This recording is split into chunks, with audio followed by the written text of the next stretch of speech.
Authentic Sanskrit dictionary निकाल के देख लीजिए। आप जानकर चौंक जाएंगे कि मांस शब्द के संस्कृत में दो मतलब होते हैं, एक पशु पक्षी या फिर मछली का मांस और दूसरा मीनिंग फल का गूदा, उसे भी संस्कृत में मांस ही कहते हैं। सीता जी गंगा को मीट ऑफर कर रही हैं। ये वाल्मीकि रामायण का अयोध्या कांड अध्याय 52 श्लोक 89 है। सीता देवी रिवर गॉडेस गंगा को कसम देती हैं कि वे मांस, चावल और वाइन के 1000 मर्तबान ऑफर करें। और ये अज्ञानी अपना उल्लू सीधा करने के लिए वर्ड्स के दो मीनिंग निकाल कर अर्थ का अनर्थ कर देते हैं।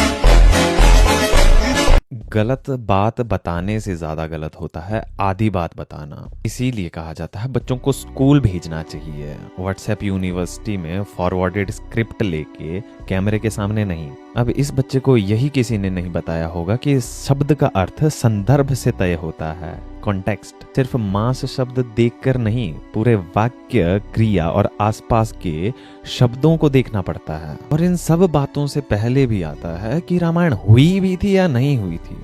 अरे भाई, एक माइथोलॉजी को, एक कहानी को लोग हिस्ट्री बनाने लगे हुए हैं, उसके कैरेक्टर को भगवान बनाने लगे हुए हैं, तो फिर ऐसी बातें करेंगे ही आजकल के बच्चे। और अगर ये ऐसा क्लेम करते हैं कि भगवान राम नहीं खाते थे मांस, तो भाई ये श्लोक उनको दिखा दो और उसका मतलब भी तुम्हारे सामने ये है कि राम और लक्ष्मण भूखे थे, इसलिए उन्होंने 4 प्रकार के जानवरों को मारकर उनका शुद्ध मांस लेकर खाया और फिर वृक्ष के नीचे विश्राम किया। अब यहाँ पे मांस को फल का गूदा बताना संभव ही नहीं है, क्योंकि वहां पे लिखा हुआ है हत्या, और हत्या शब्द जो है वो फल तोड़ने के लिए नहीं आता।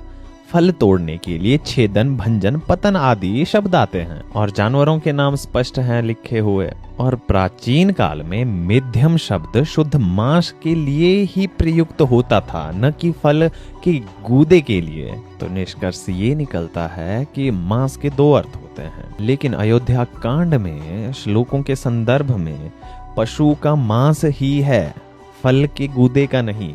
बाकी चेरी पिक करने वालों की मर्जी, जो खिलाना है, जिसको खिलाना है खिलाओ, खुद भी खाओ।